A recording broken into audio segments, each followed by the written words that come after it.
Oke, Assalamualaikum warahmatullahi wabarakatuh. Pada tutorial kali ini kita akan melanjutkan lagi ya untuk project data miningnya. Sebelumnya kita sudah berhasil membuat model data mining beserta dengan tampilan websitenya menggunakan Streamlit ya. Oke, untuk tutorial kali ini kita akan coba mempublikasikan gitu ya atau melakukan deployment ke internet gitu ya dari project yang sudah kita buat. Nah, adapun langkah-langkah yang akan kita lakukan di sini mulai dari yang pertama ya. Jadi kita akan membuat dulu akun GitHub. Jadi kita butuh akun GitHub ini untuk menyimpan project kita nantinya. Lalu setelah membuat akun GitHub, tahap yang kedua kita akan membuat repository di GitHub gitu ya, kayak bikin folder gitu. Nah, setelah kita membuat repository, kita akan upload project yang sudah kita buat kemarin ke GitHub gitu ya.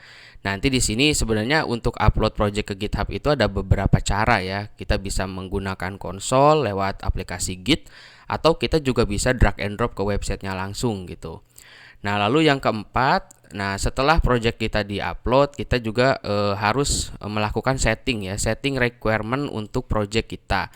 Karena ada sebuah syarat gitu ya atau requirement supaya nantinya project kita itu bisa dibaca oleh Streamlit Share. Oke, kalau sudah yang keempat ini sudah berhasil, yang kelima kita harus bikin akun Streamlit Share. Nah, nanti dipublikasikannya atau di deploymentnya itu lewat Streamlit Share. Nah, di sini sebenarnya kita bisa integrasikan langsung dengan akun Google gitu ya, atau kita juga bisa integrate langsung lewat GitHub. Nanti kita ada step-stepnya ya untuk yang tahap 5. Oke, setelah kita membuat akun Streamlit Share dan integrasikan ke GitHub, baru yang keenam kita akan bisa melakukan integrasi project kita ke dalam Streamlit Share. Jadi nanti peranan Streamlit Share ini akan merunning gitu ya aplikasi yang sudah kita upload di GitHub. Oke. Nah, untuk langkah yang pertama kita langsung saja untuk poin 1 ya, kita bikin akun GitHub. Nah, teman-teman bisa buka Chrome ya, buka browser kalian. Oke, di sini teman-teman bisa langsung search aja GitHub gitu ya di Google. Nah, seperti ini. Lalu teman-teman klik aja di sini ya github.com. Oke, ini adalah tampilan depannya ya untuk GitHub. Nah, teman-teman kalau misalkan udah punya akun bisa langsung sign in gitu ya. Tapi kalau misalkan belum punya akun itu bisa registrasi lewat sign up ya. Di sini sebenarnya sign up-nya tuh relatif mudah ya, teman-teman. Cukup mendaftarkan alamat email yang aktif, terus password, terus kalau nggak salah itu dimasukkan kayak username gitu ya, username yang unik tentunya, terus nanti tinggal diregis aja. Nah, ini ada step-stepnya, tinggal enter email, continue, terus masukin password, continue gitu ya, masukin username, continue. Nanti kalau misalkan sudah oke semua, ada captcha, setelah itu register. Sebenarnya nggak susah untuk registrasi di akun GitHub ini gitu ya. Nah, kalau misalkan teman-teman sudah berhasil, teman-teman langsung sign in aja di sini. Oke. Nah, di sini saya sendiri sudah memiliki akun GitHub ya. Jadi, saya akan melakukan login terlebih dahulu. Oke, teman-teman, di sini saya sudah membuat sebuah akun ya. Jadi, akun saya sudah aktif. Terus untuk tampilan pertamanya kira-kira seperti ini, teman-teman. Jadi, di sini masih kosongan ya, untuk repositorinya ini masih belum ada repositori. Oke, jadi kalau misalkan teman-teman sudah sampai tahap ini, berarti tahap yang pertama ini sudah oke ya untuk bikin akun GitHub. Nah, tahap yang kedua, kalau misalkan teman-teman sudah berhasil registrasi dan sudah berhasil login, kita masuk ke tahap yang kedua, yaitu adalah kita bikin sebuah repositori di GitHub. Nah, caranya mudah ya. Kita masuk ke sini, kita bikin aja di sini ya, start a new repository. Nah, di sini ada nama akun kita ya, /. Nah, kita bikin aja di sini repositorinya. Misalkan saya kasih nama Streamlit, misalkan ya, Streamlit gitu ya, Streamlit typo strip diabetes. Misalkan kayak gini ya, Streamlit diabetes. Lalu sifatnya di sini saya bikin public ya. Settingnya jangan private tapi public. Lalu di sini tinggal klik aja create a new repository. Nah, diklik aja di sini. Nah, sampai selesai. Nah, di sini teman-teman kita sudah berhasil gitu ya membuat sebuah directory. Jadi nanti di sini ada alamat direktorinya, yaitu adalah alamat username / streamlit diabetes. Ini adalah nama repositorinya. Nah, untuk cara membuat atau mengupload ya, kalau udah seperti ini kan kita harus upload datanya ya, atau upload project kita. Nah, untuk cara upload project sebenarnya ada banyak cara ya. Biasanya sih dilakukan menggunakan konsol. Jadi teman-teman harus install Git gitu ya, Git desktop. Nanti uploadnya itu lewat konsol. Tapi bisa juga kita upload seperti di Google Drive gitu ya. Nanti di sini kan ada upload an existing file gitu ya. Nah, ini teman-teman bisa klik di sini. Nah, jadi tinggal di drag and drop aja gitu ya. Jadi bisa juga kalau kebanyakan programmer sih pakai konsol gitu ya nguploadnya. Tapi teman-teman juga kalau pemula ya, kita bisa lewat sini. Jadi kita langsung drag file here, nanti langsung masuk projectnya. Nah, di sini teman-teman kita coba upload ya. Ini kan adalah project yang sudah kita buat sebelumnya ya. Ada satu dataset ya, dataset diabetes, ada model Python-nya ya, diabetes.ipynb. Terus juga ada diabetes model.sav yang sudah kita save ya, model yang sudah kita save. Terus juga kita punya stream diabetes.py, yaitu adalah file streamlit-nya yang sebelumnya sudah kita buat. Nah, 4 file ini kita upload teman-teman. Kita tinggal drag aja ya, kita blok aja ke 4 file ini. Terus kita drag ke sini. Nah, seperti ini. Nanti akan ada proses upload seperti ini, teman-teman. Oke, nah di sini kan ada ya, ada diabetes.csv, diabetes untuk file notebooknya. Setelah itu diabetes model.sav sama stream diabetes.py. Ini adalah file streamlit-nya gitu ya. Ini yang sudah kita bikin gitu. Nah, kalau misalkan udah seperti ini belum ke-upload teman-teman. Teman-teman harus klik dulu ini ya, commit change. Nah, di sini kita klik commit change. Oke, processing. Nanti akan seperti ini. Nah, jadi ada terupload seperti ini ya. Nah, kalau udah seperti ini kita sudah berhasil mengupload file project kita ke GitHub. Ya, jadi seperti ini teman-teman. Nah, sampai sini kita sudah berhasil melewati 2 dan 3 ya. Berarti buat repository ini udah oke, kita okehin aja. Lalu yang upload project ke GitHub itu juga sudah oke ya. Ini kita okehin aja di sini. Oke, yang keempat, kita perlu melakukan setting requirement teman-teman. Nah, setting requirement itu apa sih? Jadi untuk supaya si Streamlit Share ini bisa membaca project yang kita bikin gitu ya, teman-teman perlu mendefinisikan. Jadi di dalam file yang kita pakai itu, di dalam file yang kita buat itu kita pakai library apa aja gitu. Nah, contohnya misalkan gini ya, kita saya buka VS Code aja di sini. Contoh di dalam model ya, misalkan di dalam model saja ya, kita menggunakan beberapa library ya. Contohnya kita pakai NumPy, kita pakai Pandas ya, terus juga kita pakai sklearn gitu. Sklearn tuh biasanya namanya tuh scikit-learn gitu ya. Nah, kita harus definisikan gitu. Jadi di dalam model yang kita pakai atau di Streamlit yang kita pakai tuh kita pakai library apa aja. Nah, itu yang harus disetting. Terus kita juga pakai ini ya, di file Streamlit juga kita pakai pickle, pakai Streamlit. Nah, ini tuh harus di setting ya, harus didaftarkan dulu atau didefinisikan di dalam filenya teman-teman. Nah, ini kita bisa add file ya. Nah, ini bisa menggunakan upload file. Tapi kita bisa bikin dokumen baru aja di sini ya. Kita klik kanan. Kita bikin pakai Notepad ya. Jadi untuk setting itu kita menggunakan Notepad gitu ya. Nah, di sini saya buat Notepad baru aja, klik kanan, new, terus di sini ada teks dokumen ya. Nah, bikin satu teks dokumen kosongan. Kita kasih nama filenya adalah requirements.txt gitu ya. Kita pakai requirements gitu ya. Nah, gini, requirements.txt. Nah, seperti ini ya. Jadi file Notepad. Lalu requirements.txt ini kita akan isikan daftar library-library apa yang kita gunakan untuk project kita. Jadi nanti requirement docs.txt ini akan dibaca oleh Streamlit.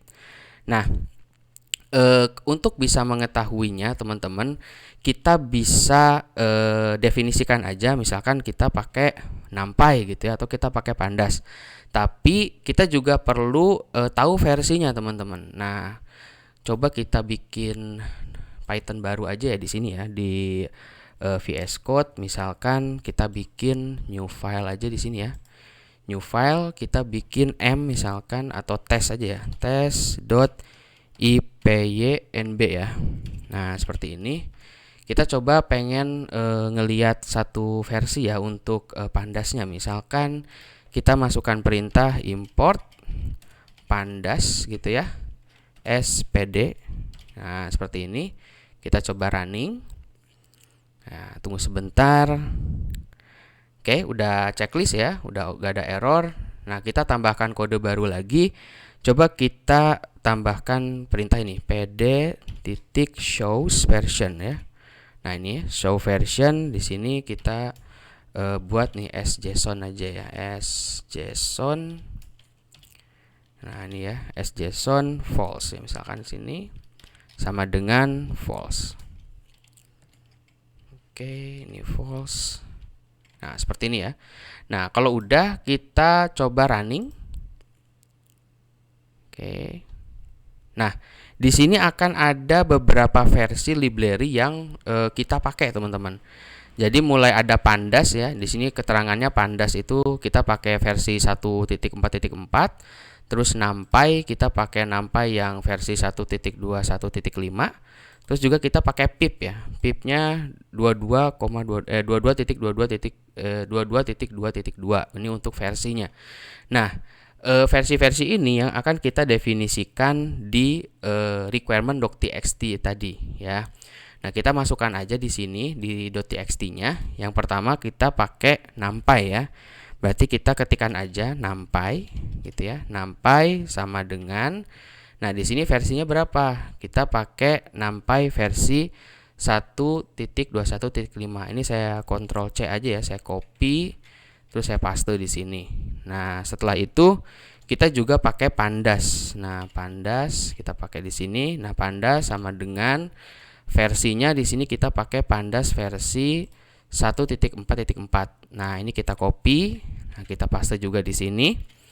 Lalu kita juga kan pakai Streamlit ya, kita masukkan aja Streamlit. Nah, kalau Streamlit yang terbaru nggak apa-apa, jadi nggak perlu pakai version gitu ya.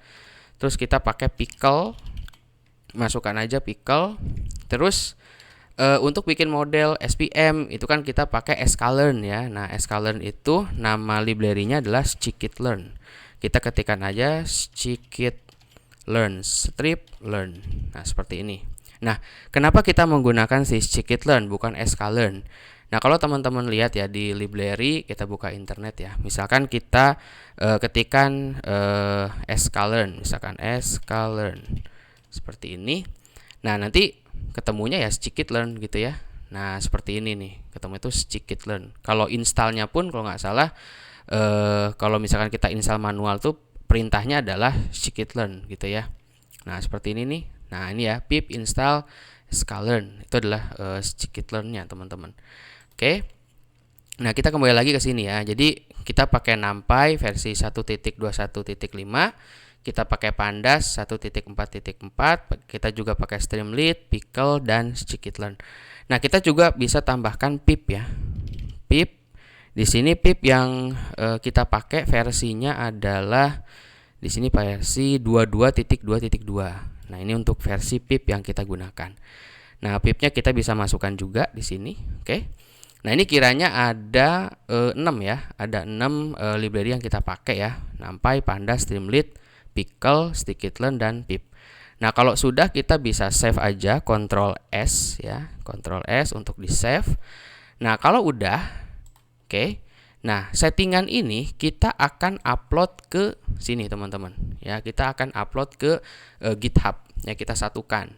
Nah, di sini untuk upload file baru kita tinggal add file aja di sini, add file, terus upload file. Nah, kita ngedrag lagi ya. Nah, di sini kan udah ada nih requirement.txt. Nah, ini kita drag aja ke sini. Oke. Nah, kalau misalkan sudah berhasil, di sini ada requirement.txt. Setelah itu kita commit change ya. Nah, kita commit change aja. Nah, seperti ini, tunggu sebentar. Oke. Nah, jadi di sini di dalam GitHub kita ada 5 file ya, ditambah dengan requirements.txt. Oke. Nah, sampai sini teman-teman kita sudah melewati tahap yang keempat ya. Sampai sini setting requirement project itu sudah oke. Nah, selanjutnya kita akan masuk ke tahap yang kelima, yaitu adalah membuat akun Streamlit Share. Nah, jadi kita akan menjalankan si project ini itu adalah di Streamlit Share. Nah, teman-teman bisa search aja di Google ya, misalkan Streamlit. Nah, Streamlit Share. Nah, seperti ini. Oke. Nanti kita akan diarahkan ke website share.streamlit.io gitu ya. Nah, ini kita bisa klik aja.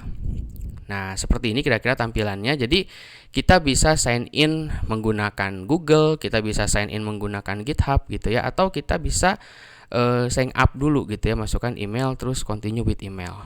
Nah, di sini saya akan login menggunakan akun Google ya. Jadi langsung aja continue with Google, terus nanti kalau browser kalian udah login ke salah satu akun kalian, nanti tinggal diklik aja akun yang akan kalian pilih sebagai yang akan disambungkan dengan Streamlit.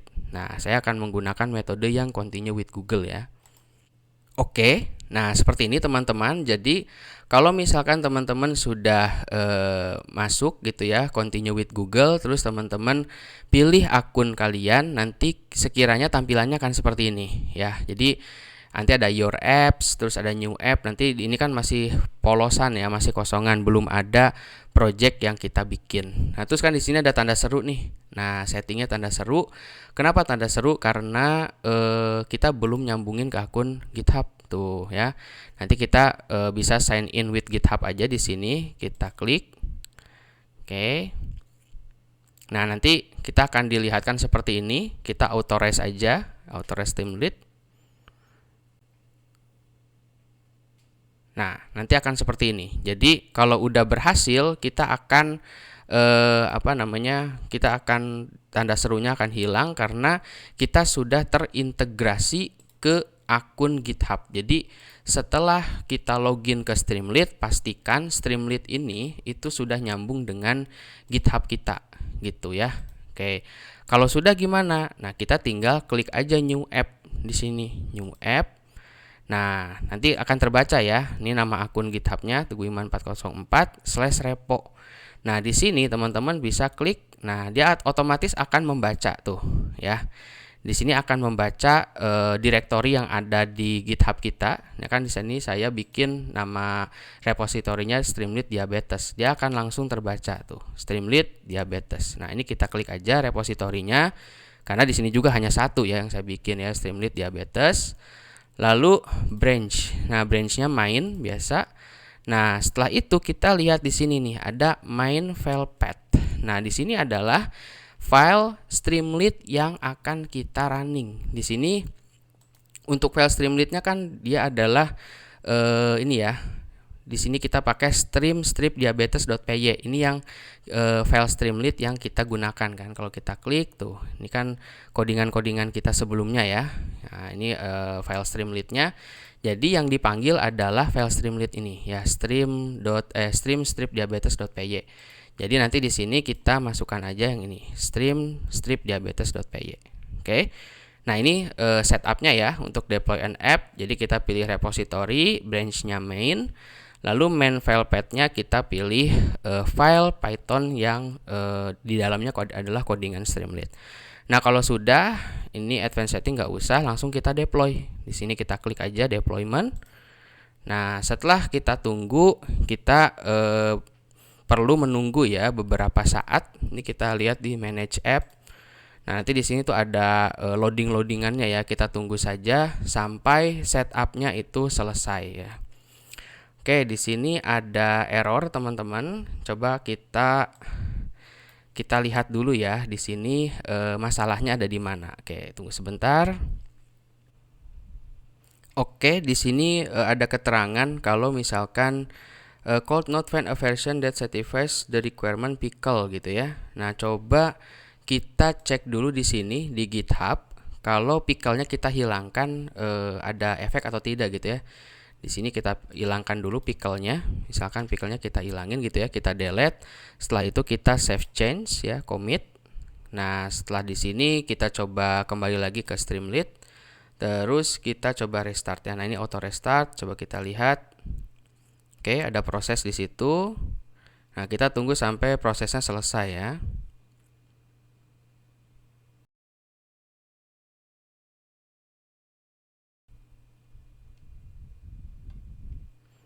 Oke, di sini ada Streamlit server consistently file status check. Oke, please error and update the git repo. Coba kita reboot dulu ya di sini ya. Kita coba reboot. Oke. Nah, kita tunggu prosesnya.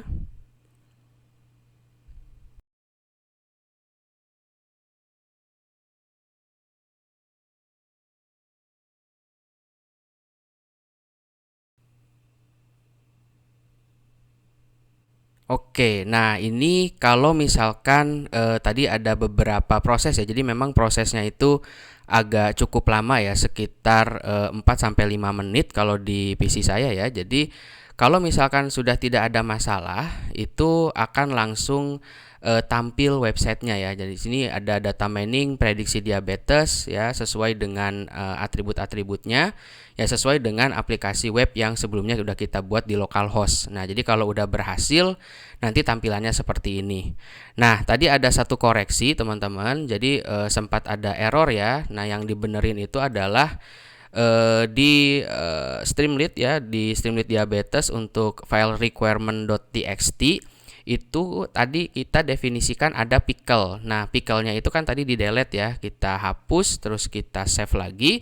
Jadi yang dipakai cuma 5 ya, NumPy, Pandas, Streamlit, scikit-learn dan pip. Nah, setelah itu kita running lagi ya. Nah, di sini udah nggak ada error. Kita running lagi terus di reboot ya, diklik kanan sini terus kita reboot. Lalu kita tunggu beberapa saat prosesnya sampai selesai. Nah, kalau udah tidak ada masalah, kira-kira akan jadi seperti ini, teman-teman. Jadi sudah tidak ada error ya. Nah, tinggal kita tes aja gitu. Nanti di sini berarti kita sudah ada linknya. Nah, linknya tuh seperti ini ya. Nama akun GitHub. Setelah itu Streamlit diabetes stream diabetes, terus ada di sini ada kode-kodenya .app ya, .streamlit.app. Jadi ini adalah URL yang diberikan oleh Streamlit gitu ya. Nah, ini teman-teman, linknya ini bisa kita share ke teman-teman gitu ya. Misalkan kita pakai incognito ya. Kita copy, terus kita buka browser baru incognito, terus kita paste di sini. Lalu kita buka. Nah, otomatis langsung terbuka ya untuk websitenya. Nah, seperti ini. Oke, jadi dengan otomatis gitu ya, aplikasi yang udah kita buat itu sudah berhasil diupload di servernya Streamlit ya, atau dinamakan Streamlit Share. Nah, kita tinggal testing aja ya. Misalkan kita masukkan satu database ya, satu dataset. Nah, ini kita testing dulu ya untuk jalannya prediksi. Misalkan kita masukkan di sini pregensisnya 6 gitu ya. Kita masukkan pregensis 6, glukosnya 148 di sini ya. Kita masukkan 148, nilai blood pressure-nya 72. Kita masukkan skin thickness-nya di sini 35. Nah, terus insulinnya 0, kita masukkan 0. Terus input BMI-nya 33,6, kita masukkan 33,6. Lalu untuk diabetes pedigree functionnya 0,627 ya, 0,627. Lalu age-nya ada di 50. Oke. Nah, kalau sudah kita coba tes prediksi diabetesnya. Nah, oke, langsung ketemu ya, pasien terkena diabetes. Oke. Nah, sampai sini teman-teman, ini adalah sebuah rangkaian proses untuk deployment aplikasi Streamlit ke Streamlit Share ya. Jadi otomatis untuk step yang keenam itu sudah oke ya. Jadi step yang kelima ini sudah oke, dan step yang keenam juga sudah oke ya. Tapi memang tadi ada sedikit koreksi, yaitu adalah kita menambahkan library Streamlit yang memang itu bikin error teman-teman. Mungkin itu tidak digunakan atau tidak perlu didefinisikan di requirement doc.txt-nya. Jadi dihapus, terus kita reload lagi. Nah, setelah itu berhasil gitu ya. Oke, nah sampai sini teman-teman bisa mencoba ya step-step yang tadi sudah dijelaskan. Kalau misalkan ada error, teman-teman bisa diulangi lagi videonya. Karena tadi juga sempat ada error karena kita mendefinisikan pickle. Ya, setelah pickle-nya di-delete, di-refresh lagi bisa gitu ya. Oke, mudah-mudahan teman-teman berhasil mencoba untuk deployment aplikasi ini di servernya Streamlit Share. Oke, semoga tutorial ini bermanfaat ya. Selamat mencoba. Saya tutup. Wassalamualaikum warahmatullahi wabarakatuh.